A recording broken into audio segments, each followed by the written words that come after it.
Hello and welcome to Firstpost Spotlight, where we bring you the stories that matter from across the world, shining a light on the biggest issues and controversies. I'm Kerry Johnston, live from the Firstpost studios. But first, a look at the day's headlines.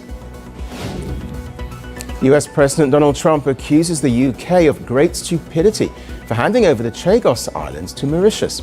London says the deal secures American and British interests in the Indian Ocean for generations.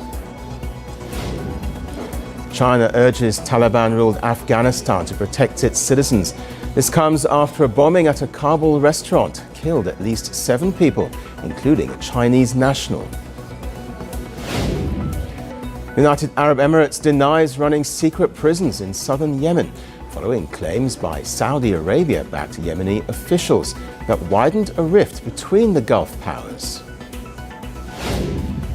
Israel demolishes the headquarters of the UN Agency for Palestinian Refugees in East Jerusalem for alleged links with Hamas. Israel claims some UNRWA employees participated in the October 7th attack in 2023. And Australia passes new laws to enable a national gun buyback and tighten background checks for gun licenses in response to the country's worst mass shooting last month, in which 35 people were killed.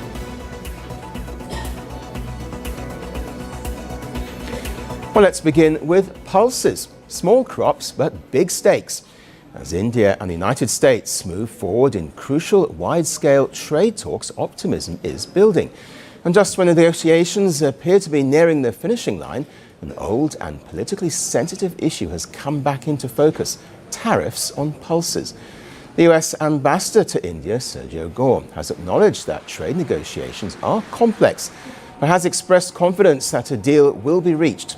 India's Commerce Secretary, Rajesh Agrawal, has also said that most issues have been resolved, with only a few remaining points still under discussion. India, for its part, says multiple rounds of talks have been held to reach a balanced and mutually beneficial trade deal. Two sides have held multiple rounds of negotiations to arrive at a balanced and mutually beneficial trade agreement. On several occasions, we have been close to a deal. The characterization of these discussions in the reported remarks is not accurate. We remain interested in a mutually beneficial trade deal between two complementary economies and look forward to concluding it. Well, one of those issues is agriculture, an area where India has drawn clear red lines, especially over pulses. India has imposed a 30% tariff on imported yellow peas, a move that directly impacts American exporters seeking access to the Indian market. So why does this matter? Well, India is the world's largest consumer of pulses, accounting for nearly 27% of global consumption. That makes India the biggest and most attractive market for pulse exporters worldwide, including the US. Well, concerned about the impact on American farmers, 2 Republican senators, Steve Daines and Kevin Cramer, have written to Donald Trump. They argue that India's tariffs make it difficult for farmers to compete in the Indian market. The senators warned that the tariffs could hurt farmers back home and urged Trump to raise the issue directly with India during trade negotiations. For them, this is not just a trade issue, but a domestic political concern tied to livelihoods in pulse-growing states. From India's side, protecting farming incomes and food security remain a red line for New Delhi. This is where the larger trade picture comes in. Agriculture has long been one of the toughest chapters in India-US trade talks. And while progress has been made in other sectors, pulses remain a highly sensitive and politically charged for India.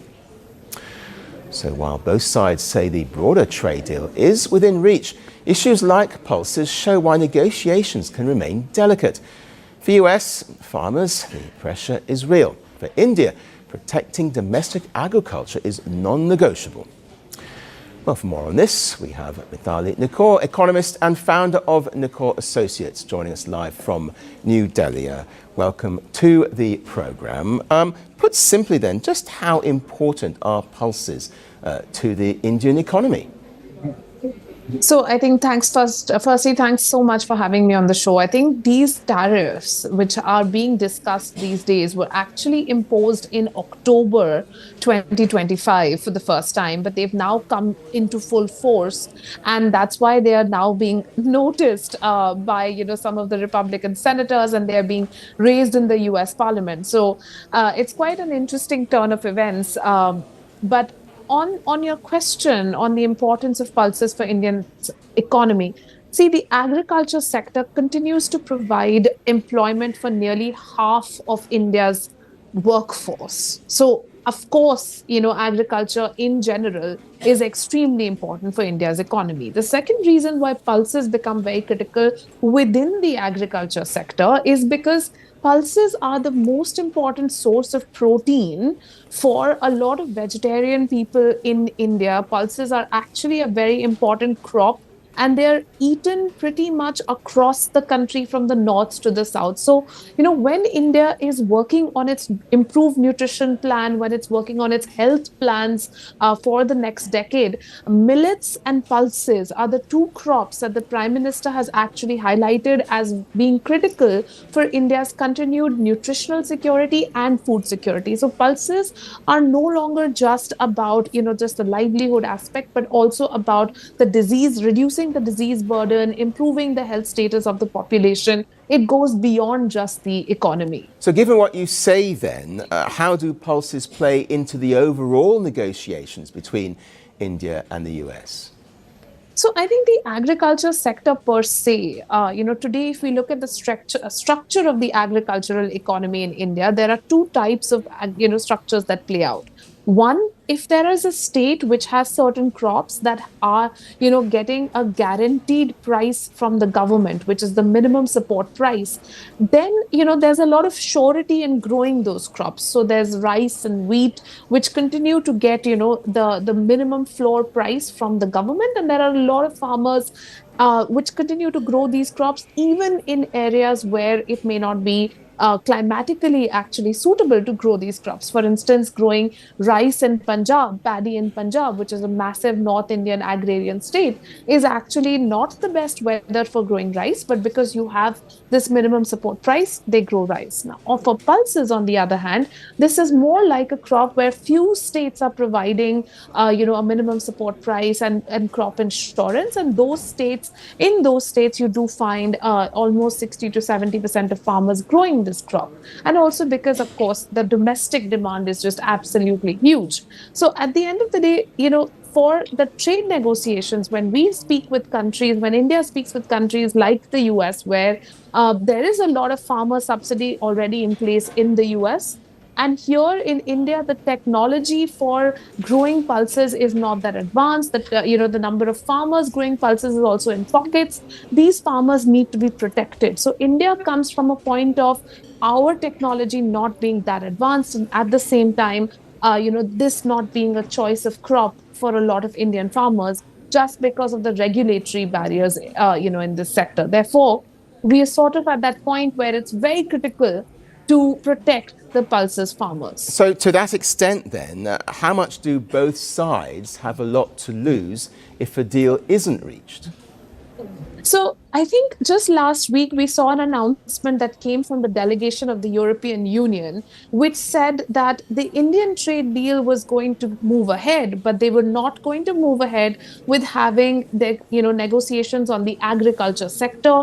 It was recognized by the European delegation that Indian agriculture is currently not as technologically advanced as European agriculture. Indian agriculture also, is a very critical sector for India. They acknowledged it because of the fact that, it's the poorest of the country who continue to rely on agriculture for their livelihoods. And therefore, the farmers need to be protected, and it was respected by the European delegation. So they have not made agriculture a sticking point for continuing the trade deal with India.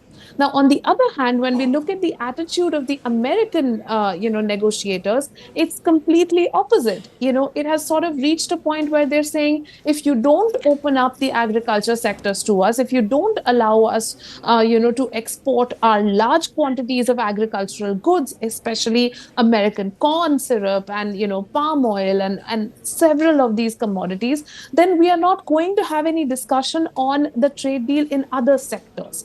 Now, this kind of a thought process is clearly counterproductive when a trade deal is being worked out between a developed and a developing economy. So, in my view, the best outcome for both countries would be to recognize that there are certain sectors in which there's a possibility to have more trade and fix and move forward on that, and keep sectors like agriculture, which are so sensitive, a little bit on the back burner.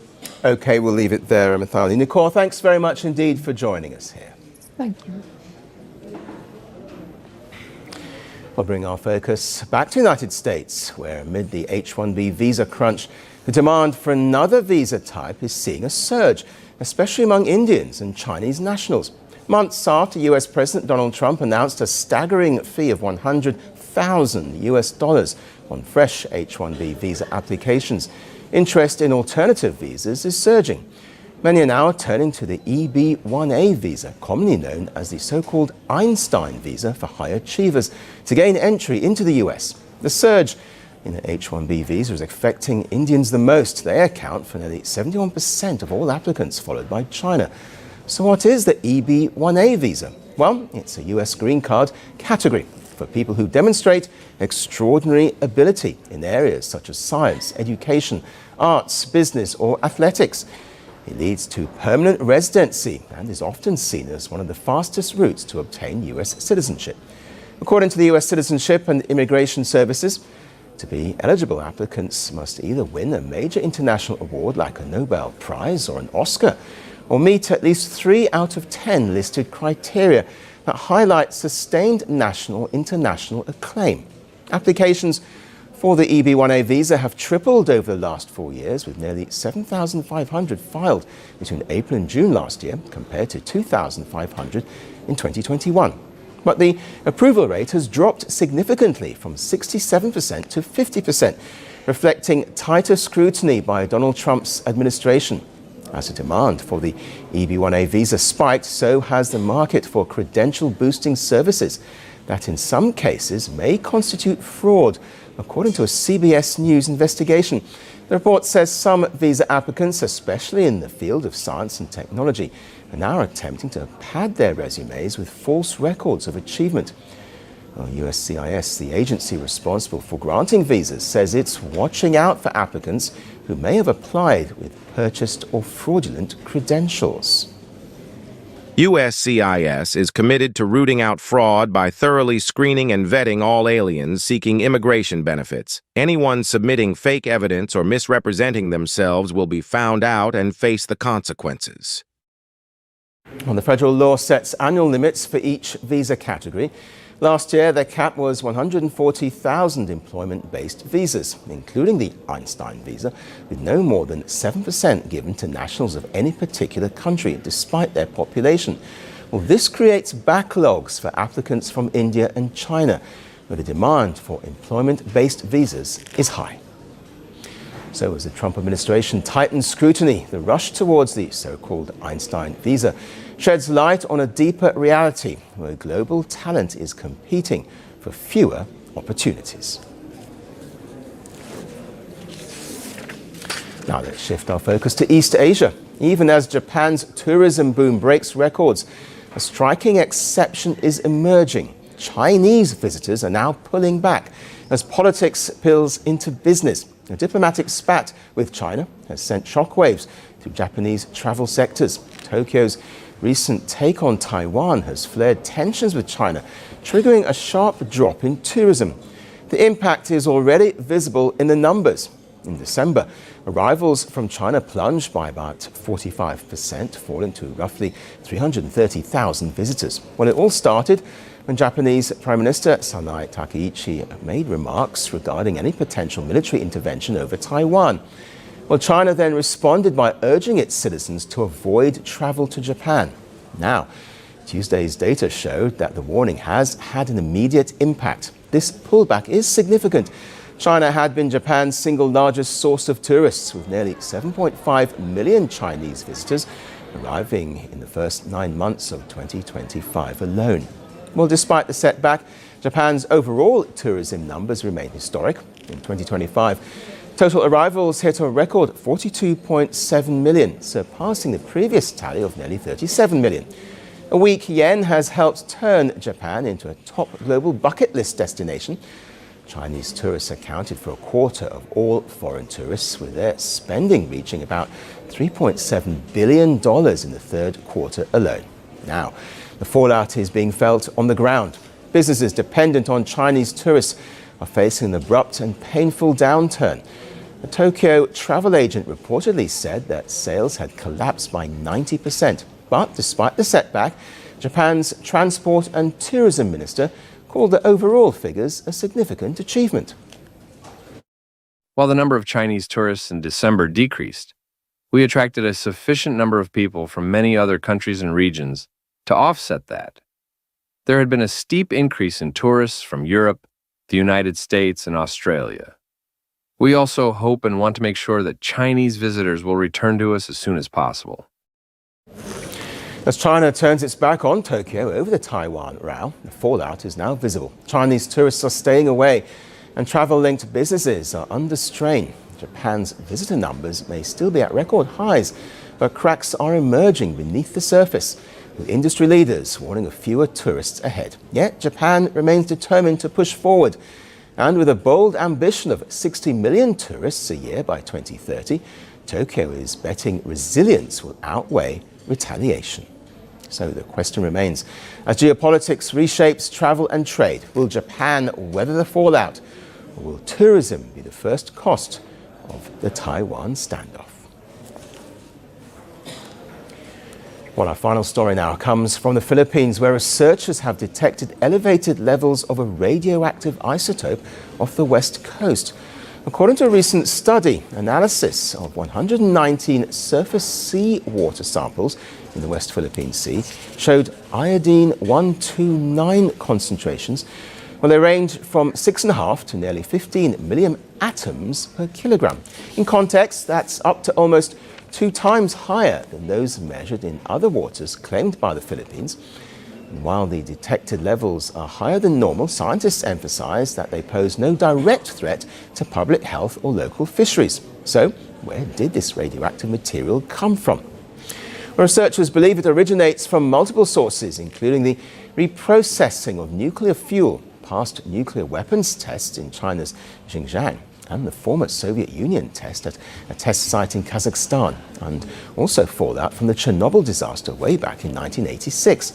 The path of the radioactive material is complex. It was likely deposited on soils in northeast China, carried by rivers into the Bohai and Yellow Seas, and finally transported southward by ocean currents into the West Philippine Sea. Well, scientists say this pattern does help them understand how radioactive pollutants travel across borders and through complex ocean currents. The report highlights the importance of better ways to measure how radioactivity travels across boundaries. They also noted that iodine-129 is a good way to trace how materials move through currents. As of now, it's unclear whether the Philippine government will take further action in response to the findings. Scientists, however, say it provides a valuable tool for monitoring and reducing the impact of radioactive pollutants in the region.